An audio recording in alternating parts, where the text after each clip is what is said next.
It's time to get your morning started with the news you need to know. News update. This is what's trending with DJ and PK. Hashtag NBA. I don't know if people really understand Bronny. He doesn't care. I actually cared a little bit when I came in. I wanted people to like me, and some of the things that people were saying about me, it kind of bothered me early on in my career. I let it get to me. Bronny doesn't give a He doesn't. He does not care about nobody. He doesn't even listen to that stuff. He's like the complete opposite of his dad. His dad will say something. Yeah. Bronny does not care. Like me personally, when I was coming up, I had no choice. I literally had no choice. I had to make it out. Like I had no choice. I had to make it out for me, my mom, my family. Bronny has all the choices in the world. So it's like a whole nother, people don't understand how hard that is and the commitment. For him to be coming out of heart surgery less than a year ago, for him to be able to be in the NBA, the kid he's special, but he doesn't care. It doesn't bother him. The summer of Bronny continues. LeBron James on his son and his attitude. LeBron had to make it out. Bronny doesn't. That's true. Well, we'll see how much he does or doesn't care. I think most people actually do care at least a little bit. I thought the way LeBron said it, I did care a little bit. And you try not to care a lot, but you do hear the quote-unquote noise. I don't care that he doesn't care. There it is. Nor would I care if he did care. And LeBron is right. Bronny has cash. So Bronny doesn't have to get out because he's already out. Salt Lake City Summer League starts tonight. Delta Center, Oklahoma City Thunder facing the Philadelphia 76ers at 5 o'clock, followed by the Jazz and the Grizzlies at 7. Time-honored tradition that has hit hold a few times, but has continued with a few intermittent breaks for about 40 years now. People going to be into it? I mean, I'm not going to see more young guys than this year. There've been years where they have one draft pick or none, and it's a little ho-hum, but a lot of draft picks and second-year guys. Well, much like November, this is the most important summer league of our lifetime. There it is. Except for next year's summer league when they'll have 3 more. We don't know picks. that. Well, yeah, but next year it's going to be important, but the development will be a little bit assured with Cooper Flagg playing for the Jazz. So he'll be like LeBron and Tim Duncan and some of these other Shaq, these number 1 picks, where it's a bona fide sure thing. We'll have that next summer, yeah. More on the Summer League coming up with the question of the day in the very next segment. Little player movement. The Sacramento Kings adding DeMar DeRozan, 3 years, $74 million, sign and trade deal. Harrison Barnes and a 2031 first round pick swap. Headed to the Spurs with Chris Duarte and 2 future second-round picks and cash going to the Bulls in the deal. I guess the Bulls wanted something back with DeMar leaving, so have a couple second-round picks. Yeah, we'll see what DeMar is a nice player, but just because you're a nice player doesn't mean you automatically fit into what Sacramento's got going on. And can Sacramento get into the top 4 in the West? That is their quest. I mean, I think it's possible, but I'm interested to see how all the pieces fit because Sacramento's been decent the last couple years, and they're building, and now you're going to take somebody who needs the ball to be able to do his thing. How's that all going to work? But they know that's something that they've got to work on going forward, but I don't know that it's an earth-shaking move, but I can see why Sacramento would want to make the move. Warriors star Steph Curry said he believes the run the team had will never be repeated and could be the last true NBA dynasty. I don't think it'll be replicated just because it's very hard to keep things together in this league. A lot more player movement. Me, Clay, and Draymond, we complemented each other so well for so long. We all brought something different to the table, so we'll see. Records are meant to be broken. Dynasties come, all different shapes inside of us. We'll see. It may be a while before there's a dynasty, but I don't believe there's never going to be another dynasty. There'll be one at some point.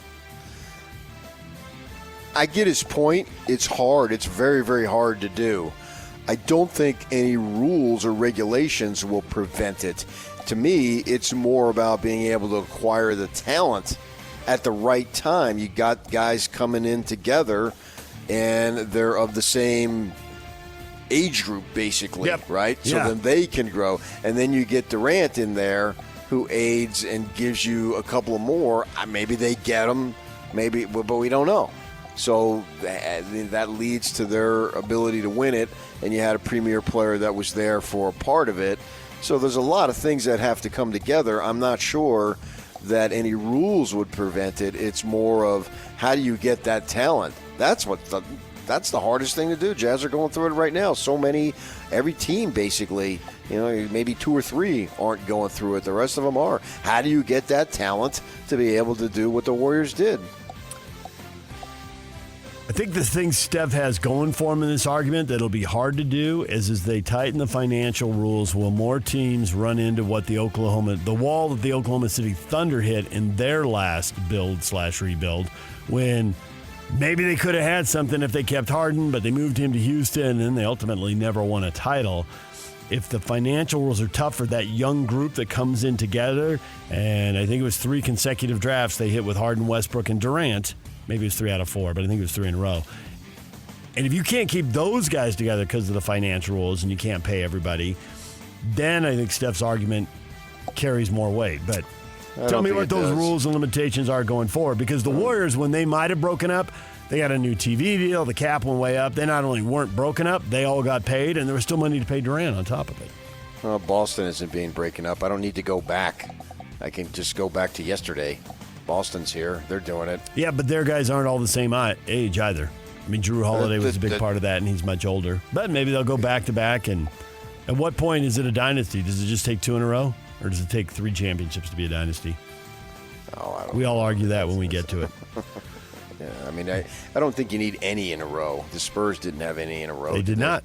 They did not. So it's how many you win, not how many you win in a row. Bucks star Giannis Antetokounmpo leading Greece to an 80-69 win over Croatia, and they are in the 12-team field in the Paris Olympics later this summer. First time Greece has qualified since 2008.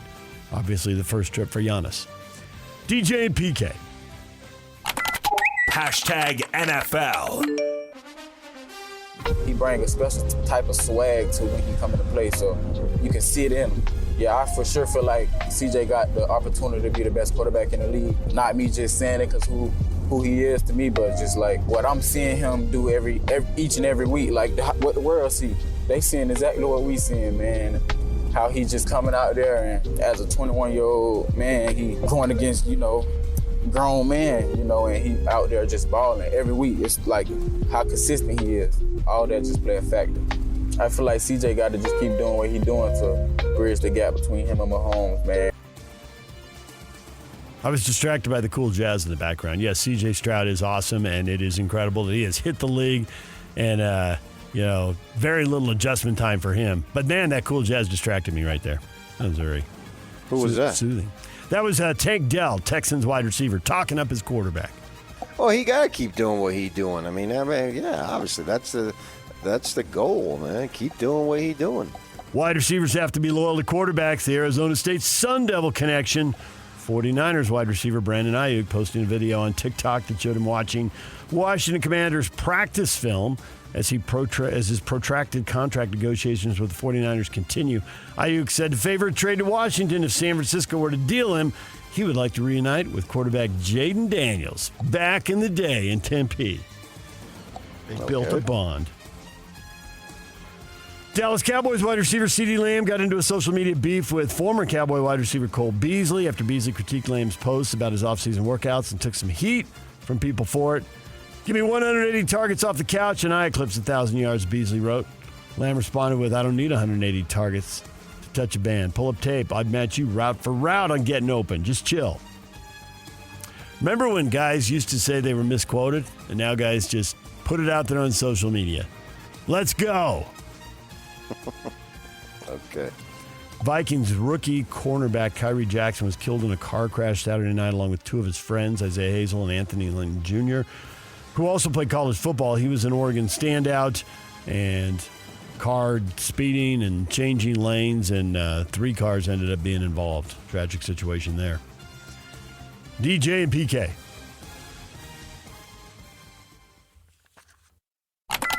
Hashtag Major League Baseball. And the 1-1, that's hit well. Out to deep left field. Profar backtrack wall. Gone!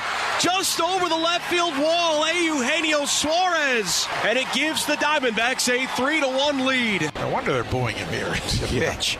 Swing, there's a shot to center field, crushed, high and deep, and this ball is long gone. What a shot by Raffy, his second home run of the day. It's 3-0 Red Sox. Swung on and hit high in the air, deep left field. Dubon is back. He's at the base of the wall. He leaps. It's gone, and the Twins win. Christian Vasquez will walk off his former team. There is a welcoming committee at home plate, and they're going bonkers at Target Field. Always against the former team, right, PK? Twins beat the Astros 3-2. Way to go, Twins. Atlanta, 3 homers in the same inning. They shut out the Phillies 6-0. The Yankees' struggles continue, blanked by the Red Sox 3-0. And your Diamondbacks take 2 out of 3 from my Padres. 9-1, a Sunday blowout after 2 thrillers. So I didn't watch the game yesterday, but I watched start to finish the prior 2 games. Oh, yeah. And they were making a big deal about record crowds at the ballpark in San Diego. Well, duh. 2/3 of the Phoenix area is in San Diego. The roar of the crowd when the Diamondbacks homer twice in the 9th. Why are San Diego fans so excited? Well, they're not. It's 120 over there, and it's about 80 over here, so let's go over here. Yeah, my sister was there for the week, and she texted me yesterday. She left, it was 65. Got home, it was 113. Ooh. Yeah, and Torey Lovello, the manager, he commented, the little pregame interview that they do, and so they played him. He said, yeah, I was walking around Seaport Village. Everybody's been down there. And everywhere I went, they were all over the place. Yeah.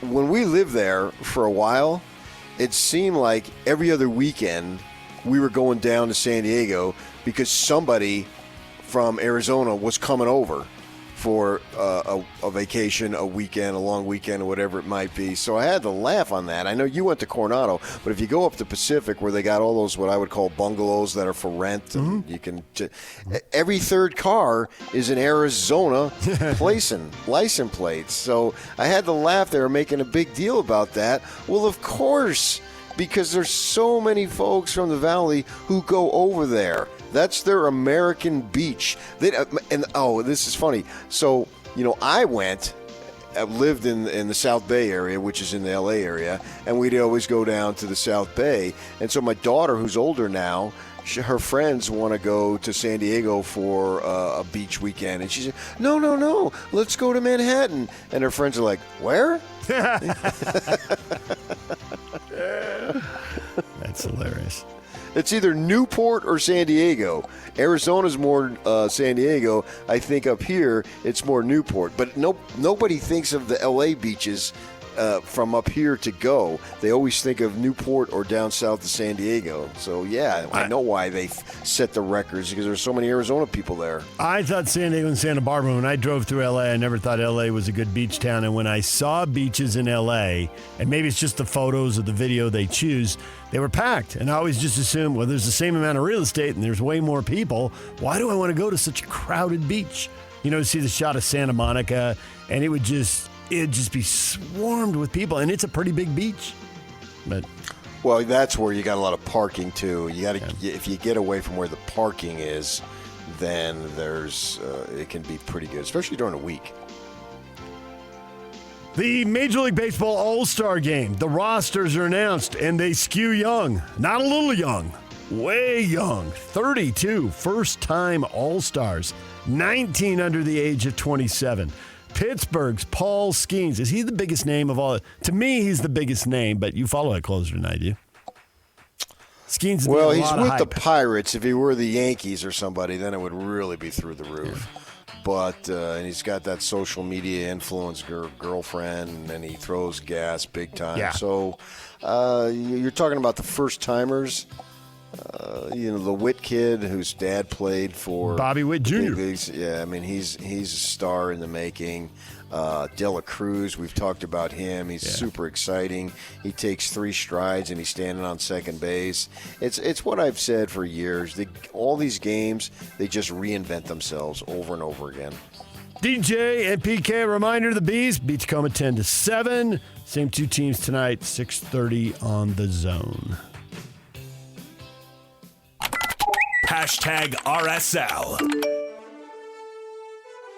Ojeda with the ball. Ojeda around a defender into the attacking third. Slots the ball through for Luna, who crosses it in front. And crashing in. Matt Crooks finishes, and RSL has the lead in the first minute. Oviedo runs over it, leaves it for Luna. Luna sends it to the back post. Chicho header, and in! Chicho Arango, goal number 17 on the year. He ties Sabario's club record.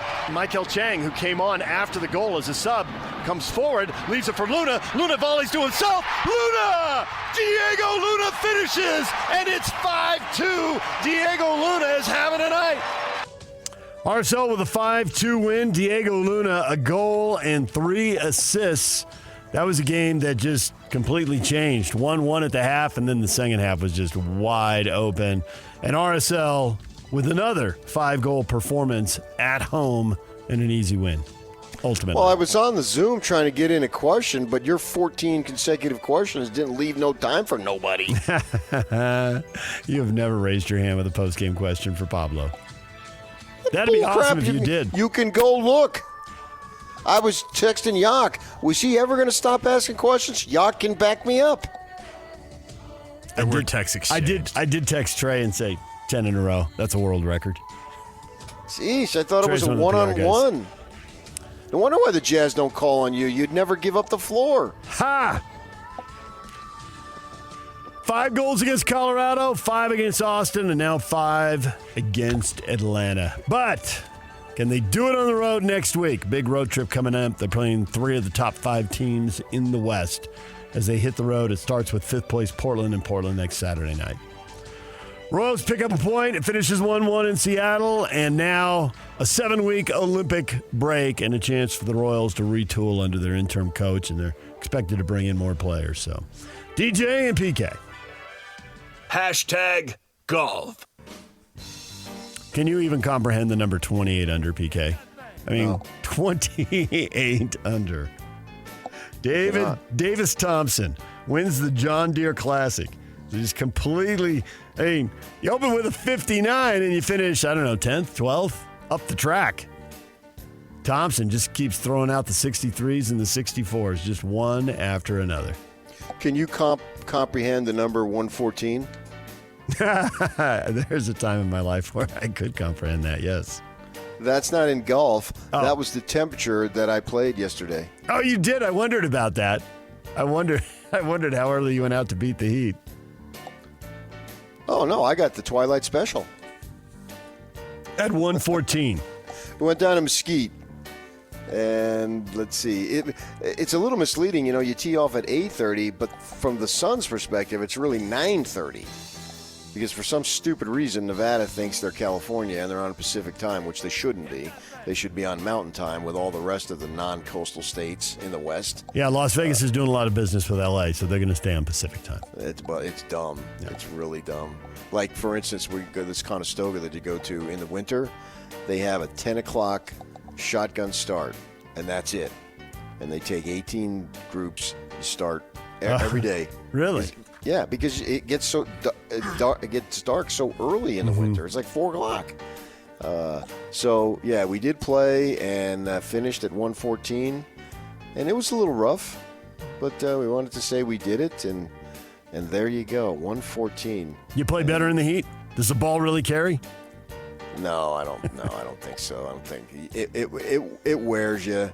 Like you can't focus. They got a guy driving around, and he gives you wet towels, so you put it on your head, take your hat off, put it on your head, just let it soak you, all that type of stuff. And yeah, and then we're on our way to Vegas today for the stuff tomorrow with the Big 12 Media days, Tuesday and Wednesday, and Mountain West, Wednesday and Thursday. We'll have all the stuff here on the station. And then the Ultimate Sports Bash on Friday. It's a busy week. I will be moderating 3 different hours on that thing. What is trending is brought to you by Shamrock Plumbing. There's no job too big or too small. Get the personal touch with Shamrock Plumbing. And speaking of the Ultimate Sports Bash, we are joined now by John Woodbury. The countdown is on, John. The athletes all lined up. The coaches all lined up. Herding cats time or nothing to do but cross the T's and dot the I's. You're on Easy Street. It's a little bit of both. I bet. There's a lot of cats to herd. We ended up with a lot of athletes. We're nearing 100 actually, all told. Lots of Utes and Cougars, lots of former Utes and Cougars, and guys from pros, from amateurs. We've got semi-pro teams coming in that you get to meet. Some of the local players that are just following their passion. They're playing football. They're playing ultimate frisbee, whatever it is.